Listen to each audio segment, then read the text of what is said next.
என்னை திருமணம் பண்ண போகிறவர்கிட்ட என்னோடய பாஸ்ட் லைஃப் பற்றி சொன்னேன்.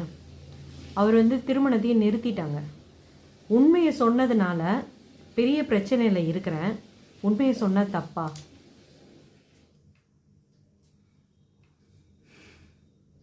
இது பேர் தர்ம சங்கடம்னு பேர். சில நேரத்தில் உண்மையை சொல்லக்கூடாது போல இருக்கு. அந்த மாதிரியான சூழ்நிலைக்கு பேர் தான் தர்ம சங்கடம்னு பேர். தர்மத்துக்கு ஒரு சங்கடம் ஏற்படுது பாருங்கள். உண்மையை சொன்னால் நம்ம வாழ்க்கை பாதிக்கப்படுது. இப்போ இது மாதிரி ஒரு 2 விதமான கேள்வி இருக்குது. இது ஒன்று கேட்டாங்க,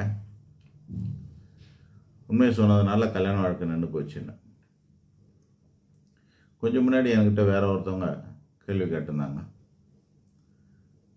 அது என்னன்னா,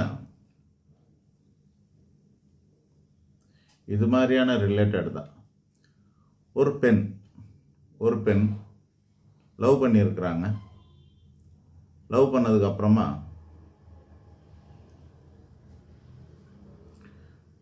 அவங்களுக்குள்ள பிரச்சனை வந்துருச்சு, பிரேக்கப் பண்ணிட்டாங்க.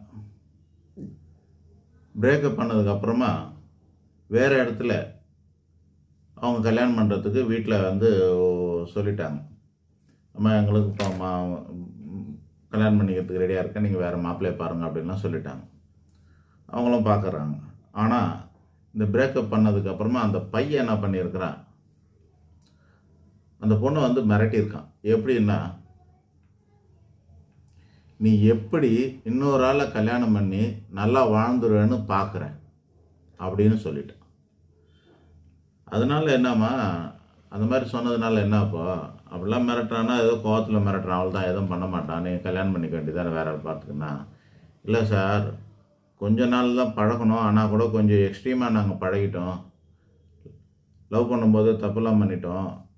ஆனால் அப்போ கல்யாணத்துக்கு அப்புறம் அவன் அதை வச்சு தான் மிரட்டுறான், வேறு எங்கெல்லாம் கல்யாணம் பண்ணிட்டா அங்கே சொல்லிவிடுவேன்ற மாதிரி தான் அது.